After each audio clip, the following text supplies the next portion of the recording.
Municipal ఎన్నికలపైన రాష్ట్ర ప్రభుత్వం త్వరలోనే నిర్ణయం తీసుకోవడం జరిగింది.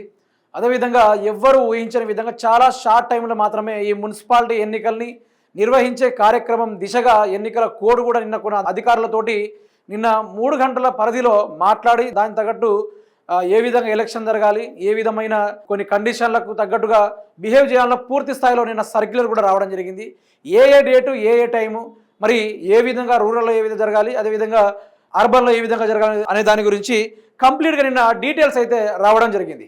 మొన్నటి వరకు స్థానిక ఎన్నికల్లో చూసుకుంటే ఏ గుర్తు లేకుండా కూడా అంతో కొంత బీఆర్ఎస్ పార్టీ బలంగా పుంజుకుంది. అదేవిధంగా కాంగ్రెస్ పార్టీ కూడా రెండు దగ్గాఫోర్గా నడిచినాయి. ఇప్పుడు రాష్ట్ర ప్రజలు ఏకగా ఇప్పుడు చూసేది ఏంటంటే గెలిచేది బీఆర్ఎస్ లేకుండా కాంగ్రెస్ అనే దగ్గాపూర్లో ఉంది ఈ వారం. ఇది కాంగ్రెస్ పార్టీకి చెప్పుకోవాలంటే ఒక రెఫరెండమ్. ఇప్పుడు ప్రజలకు మరో అస్త్రం దక్కింది. ఎవరైతే ఈ పురపాలక ప్రజలు ఎవరైతే ఉన్నారో ఈ యొక్క మున్సిపాలిటీలో నివసిస్తున్న ప్రతి ఒక్క ఏవైతే గ్రామాలు కానీ లేకుంటే ఊర్లు కానీ లేకుంటే ప్రజలు ఎవరైతే ఉన్నారో వాళ్ళకి మరోసారి ఓట్ల తరపున అవకాశం వచ్చింది. రేవంత్ రెడ్డి ప్రభుత్వానికి నిగ్గదీసి అడిగేటట్టుగా మరో అవకాశం వచ్చిందని చెప్పుకోవాలి. మరి దీనికి తగ్గట్టుగా రూల్స్ ఏంది, అసలు ఇంత టైంలో అంటే నామినేషన్ ప్రక్రియ కావచ్చు, లేకుంటే నామినేషన్ తొలగించే ప్రక్రియ కావచ్చు, ఇంత ఫాస్ట్గా ఈ మంత్ ఎండింగ్ లోపే మేడారం యొక్క మహాజాతర అనేది మొదలవ్వడం జరిగింది. అదేవిధంగా సమ్మక్క సారలక్కలు కూడా గద్దెలకు వచ్చే టైం కూడా డిక్లేర్ అయిపోయింది. అదేవిధంగా జాతర కొనసాగుతూ ఉంది. అదే టైంలో ప్రజలందరూ అటే భక్తి కార్యక్రమాల్లో అటే నిమగ్నమై ఉండే సమయంలో ఇటు మున్సిపాలిటీ ఎన్నికలు సడన్గా ఒకటేసారి అసలు ఈ టైంకి వస్తుందని ఫిబ్రవరి ఫస్ట్ వీక్లో ఈ షెడ్యూల్ రిలీజ్ చేస్తారనుకున్నారు. కానీ పూర్తి స్థాయిలో అది జనవరి ఎండింగ్లోనే రావడం చాలామందికి ఆశ్చర్యానికి గురి చేసిందని చెప్పుకోవాలి. అదేవిధంగా ఈ విషయాన్ని చూసుకుంటే ఫిబ్రవరి 11 మున్సిపల్స్, 13న రిజల్ట్స్, నేటి నుంచి 30వ తేదీ వరకు నామినేషన్లు వేసుకోవచ్చు. 7 కార్పొరేషన్లు, 116 మున్సిపాలిటీల్లోని 2996 వార్డుల్లో ఎన్నికలకు షెడ్యూల్, బ్యాలెట్ పేపర్తో ఒకే విడతలో ఎన్నికల్ని అమల్లోకి వచ్చిన ఎన్నికల కోడ్. అందరూ ఓటు హక్కును వినియోగించుకోవాలి. కమిషనర్ రాణి కుముదిని ప్రచారానికి 6 రోజుల గడువు మాత్రమే మిగిలి ఉంది. ఈ టైంలో పరంగా చూసుకుంటే చెప్తున్నా కదా, ఇటు జాతర జరుగుతున్న సమయంలో ఈ యొక్క నామినేషన్ ప్రక్రియ రావడము, అదేవిధంగా 6 రోజులు మాత్రమే గడువు ఉండడము, ఇది చాలా టైట్ పొజిషన్ అని చెప్పుకోవచ్చు. ఎవరు కూడా ఊహించలేదు ఈ టైం కూడా వస్తుందని, ఎవరు కూడా అనుకోలేదు.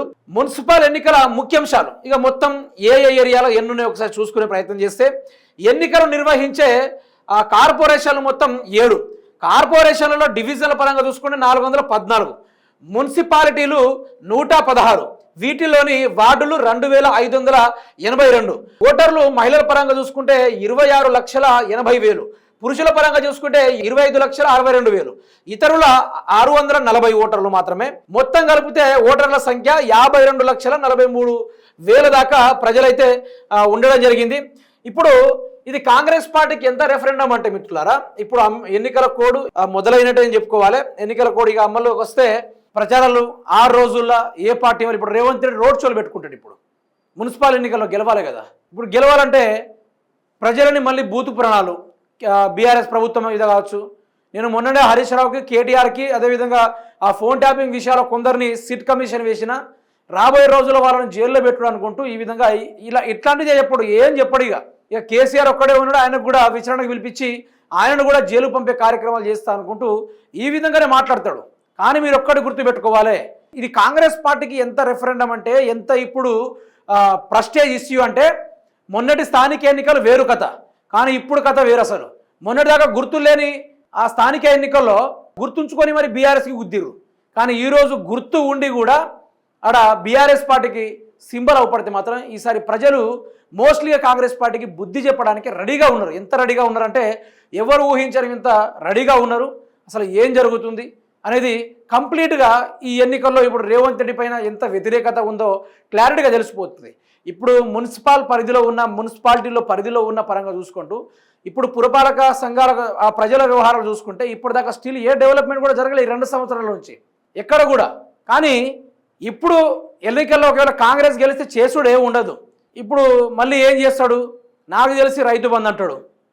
ఈ టైంలో మీకు రైతు బంధు రిలీజ్ చేస్తానంటాడు, లేకుంటే వేరే కొత్త కార్యక్రమం వైపు కానీ లేక కొత్త గ్యారంటీ కానీ తెలిపే కార్యక్రమాలు వంటి చేస్తాడు. ఈ విధంగా చేస్తాడు తప్ప మరొకటి ఏమి ఉండదు. మళ్ళీ ఎన్నికల ఉత్సాహం ప్రతి ఒక్క మున్సిపాలిటీ పరిధిలో ఉన్న గ్రామాల్లో ఆ జోరుని ఆ ఊపుని మళ్ళీ వైభవం తీసుకొచ్చే కార్యక్రమాల దిశగా నడవసాగుతుంది. మరి రేవంత్ రెడ్డి గారి యొక్క షెడ్యూల్ ఏ విధంగా ఉంటుంది, బీఆర్ఎస్ పార్టీ షెడ్యూల్ ఏ విధంగా ఉంటుంది, మరి ఈ సంఖ్యలో ఈ తరహాలో ఏ పార్టీ గెలవబోతుందో ఇది కూడా చాలా వరకు చాలా మందికి ఆతృతగా ఎదురు చూస్తూ ఉన్నారు.